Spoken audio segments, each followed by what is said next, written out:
Welcome to AM Reviews. I'm Sal, and Skybear is busy with his project, so we have a special guest, one of my friends, Touly. Say hi, Touly. Hey guys. And before we get into it, there will be spoilers up ahead, so you've been warned. Today we're going to be reviewing A Quiet Place, directed by John Krasinski. So this movie just recently came out. Touly, you went to go see it. Can you tell us what you liked or didn't like about this movie? Yeah, so I went and watched the film on opening day, and I think the biggest thing that I liked about the film was from my history of just watching movies alone. I like the way the characters were able to communicate in this movie using minimal dialogue. That was extremely different from the typical films that I go and watch, and I thought the film did a great job at that. In terms of what I didn't like, I think for the most part, it falls down to maybe just being too nitpicky, or maybe not being nitpicky enough in some retrospect, because some things that were presented in this film, I feel, were too far-fetched that I just kept on coming back and thinking about these aspects of the film rather than just being engrossed in the film. So, like, for example, like, well, what parts did you nitpick at? A few examples, like to me, like the movie, and I think as John Krasinski pointed out too, the movie was about family, right? Yes. And protecting your family. What would you do what length would you go to protect your family? And so just the opening scene itself, I saw it as being a little contradictory to that idea because, again, spoilers, the youngest son gets taken away, or the way I saw it, he pretty much got killed. Yes. By the creatures that are now roaming Earth. And that's because the parents weren't paying attention to the kid, let alone letting the kid, I believe the youngest son was at the back of the line. Yes. As the family made their way out of the store. And to me, again, one of those things where I just kept on thinking, it's like, why are they allowing this to happen if they were really being protected or being protective of their kids? Shouldn't they be watching after these children, particularly the youngest one? So it's things like that I kind of nitpicked at. I'm not sure if it's really being nitpicking, but at the same time, the fact that the movie didn't do a good enough job in at certain points to kind of make me feel like, these are things I shouldn't be worrying about, just focus on the movie. It kind of made me feel like the movie kind of didn't quite hit the mark at certain points. Okay. Well, I mean, for me, for that example, I mean, I actually like that because that was one of the points that they keep coming back to. Like the dad kept saying, I could have done something. Then the mom says, I could have carried him. Then the daughter's like, I could have protected him. I let him play with that toy knowing that it was going to be, causing a sound. So everybody's on a guilt trip. And it was triggered because of that incident. So for me, I get where you're coming from, but at the same time, I'm on your side. But at the same time, I'm like, well, then if that didn't happen, there was not a point where everybody was going to be guilt tripping each other. I heard that you kind of referred to the movie as a video game, because at the beginning, from the scene where they're in the pharmacy, it kind of reminded me of the Walking Dead Telltales when they start off and they're like inside a pharmacy. So it kind of reminded me of that. What I think you said reminded you of some games. Yeah, I mean, just from hearing what other people have said too, they compared it to like the movie Signs. I think that's probably the most common one that I've come across. But for me personally, when I watched the trailer or heard about what the movies was sort of about, it just reminded me of The Last of Us, and Until Dawn. So, and that's just how I kind of went into the film, kind of expecting, not so much of like how the story would unfold. That's not pretty much. That's not the resemblance. It's more about the creatures that is in this film relative to the creatures that are in like The Last of Us or Until Dawn, and how I suppose how the humans will have to react or adapt with these creatures now in play. That's more of my comparison. It's not so much like there's a one-to-one similarity, but it's the feel of how these humans are gonna behave now with these things that they're not used to in their environment. How they react to them. That's kind of my comparison. It's not so much that, oh, it is like Until Dawn, or it is like, The Walking Dead or The Last of Us. It's a story that you have to learn how to deal around these situations and learn to adapt. Yeah, I get that. For me, how I linked it to games was that how they walked on the sand. It's basically like a game, like, when you're playing a game, it's just a linear game. It's like there's one path and you have to walk it. Then something happens, deviates you to another route. That's how I saw the movie, like, oh, they're walking on sand, which obviously the sand leads from the bridge to the house. Then there's a path that leads to the silo and then to the beach and stuff like that. So that's what I saw. And on top of that, the creature, I linked the creature to Cloverfield. And for anybody out there who's into theories, like film theories and stuff like that, a lot of people have been thinking that this movie links somehow to Cloverfield. Recently, we saw that after Super Bowl, there was the Cloverfield paradox on Netflix, which bombed. That was directed by JJ. So a lot of people have been saying that JJ's kind of like fed up that he doesn't do, his name is on films that don't do good. So he passed this on to a project to John, and John took over, seeing if it kind of worked. So we've seen Cloverfield linked to 10 Lane Cloverfield, Cloverfield the movie, Paradox Cloverfield, and soon to come another Cloverfield movie.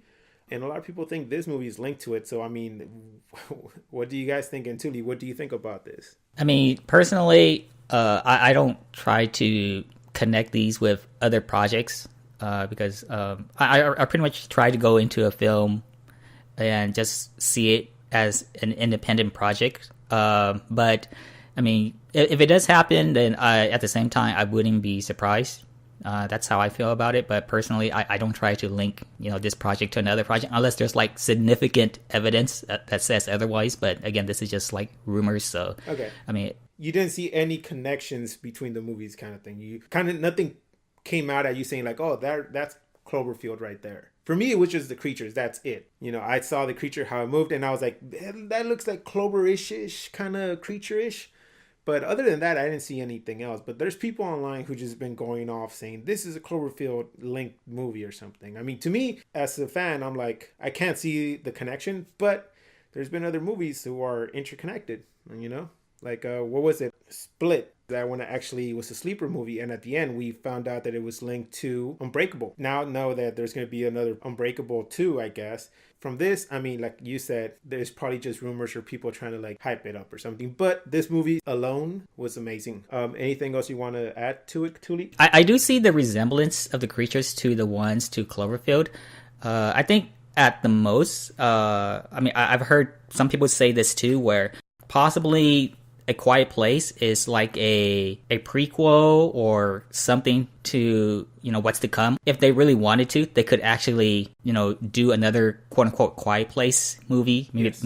Either, revolving around another family or maybe what happens 10 years from that point or 20, whatever, right? Yes. And then, how things kind of unfold then. So I guess in that regard, I'm not saying like, it's like, something that would, derived off of like another series, but it could become its own thing in of itself. Yeah. I mean, the same thing like in the movie, they go up to the silo and they turn on the fire and they look around and there's other fires going on. I think that's other families living around there. So there's other families in the world still alive, but they don't interfere with them, with other people. And we do see this, like the older gentleman, and then he just screams because his wife is dead or something. So we see that there's other people around too, but they don't come in as a community and try to help each other. Okay, and I mean, the cast for this movie was amazing. First of all, we know Emily Blunt, we know John Krasinski, and Millicent Simmons. My God, her acting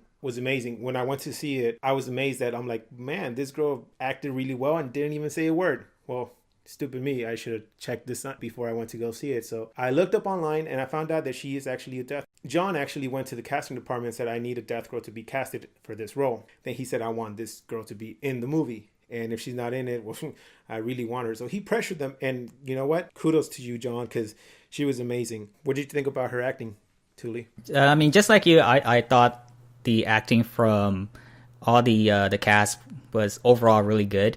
And to your point on Melissa Simmons, again, for her to be, for her to be deaf and for her to be a part of this project. And again, kudos to John for putting the effort to get her to play the role that she did. Yes. I thought it was pretty was really, really good because it did make it feel more authentic. Exactly. And not just from her perspective too, the character that she played, but from the people who she interacted with. They needed to know how to react around a deaf person if they have never had that experience. So you know that in order for things to come out as believable as it can. Yeah, I mean, John came out in an interview saying that they had a coach on the set teaching everybody how to do sign language. So they kind of learned sign language and they interacted with her. So every time he had to tell her directions, there was the guy or lady who translated. So they would, translate back and forth. And he said that she was like on spot all the time. Like she didn't need to be told how to do it twice, that she was like on it. So, I mean, that was amazing. The other thing I want to talk about is the scene in the corn silo. When they fall in and the door falls, there's one door left swinging back and forth. To me, it seemed like as it swings, the sound it's creating was like a horror jingle. I don't know. I couldn't pinpoint what movie it was. I can't remember if I was thinking Halloween or, like one of those classic horror movies. To me, it seemed like it was kind of playing homage to something, but I couldn't pinpoint it. I don't know. Was it me or did you kind of notice that too? What did you think, Touly? I didn't really pick up on that. However, it's kind of funny that you did say that you kind of saw that or heard that as a jingle to the movie here. Whereas for me, I feel like when the scenes were just like quiet, to me that was quote unquote the jingle. Because not only is because the film is revolved around trying to be as quiet as you can, but when the scenes were quiet, I felt more immersed in those scenes versus when there were actually sounds or music, suspenseful music being played. So you felt more tense, like on the edge of your seat kind of thing. That little like, oh my God, is it coming now? Is it there? Is that the kind of feeling you felt? Yeah, in a sense, and the fact that when they were quiet, to me that was the jingle in a sense. If going back to your idea of when you heard that door on the silo, kind of alluding to some type of jingle for you. For me, if I were to have something represent as a jingle, from the film, then it would be when it was actually quiet. Oh no, the quietness was the jingle to me. I agree with you that the jingle for this movie would be kind of silent or quiet. What I was referencing was it like playing homage to other horror movies from the past. Trying to put it in there. Like I was thinking like Children of the Corn or something like that. With that said, what grade did you give the movie? I would give it a grade of like a 7.5 to an 8.0, somewhere around that range. I'm going to give it an 8.5 to a 9 out of 10. Mostly because the girl, her acting was good. John's directing was excellent. The other thing that I kind of took off points for was, like you said, there's little things here and there that didn't make sense. If we go into it, there's a lot of things that we can nitpick at. So yeah.